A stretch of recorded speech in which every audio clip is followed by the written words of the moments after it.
It's the only sound that can start a war or say, I love you. The ability to express yourself powerfully is very, very significant.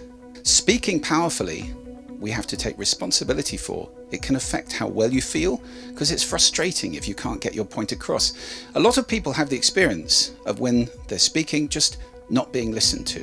What's the most common complaint in relationships? He or she doesn't listen to me. Yeah, I'm listening to you, I am. Yeah, you know that one? There are 4 foundations, I think, to powerful speaking.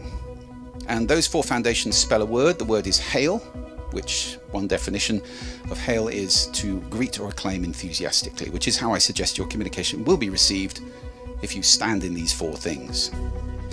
They stand for H, honesty.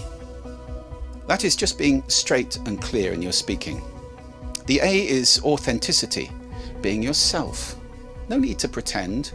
Generally, it's far more powerful to be yourself and to be fully yourself when you're speaking to people, whether it's one-to-one or an audience of thousands. The I is integrity.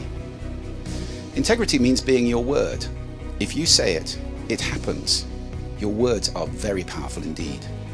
On the other hand, if you say you'll be there and you're never there, people develop a fairly cynical listening for your promises. The L, surprisingly perhaps, is love. Now, I don't mean romantic love here, obviously. I'm talking about well-wishing, just wishing people well. So love is kindness and it tempers the whole conversation. Hail is a very powerful place to stand.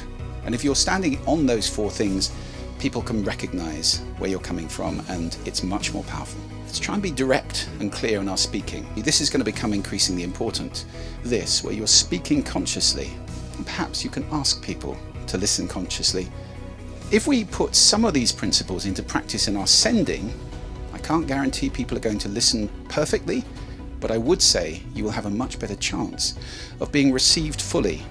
And then we have a world where sound actually is working for us instead of against us, and I think that's a world that's worth striving for.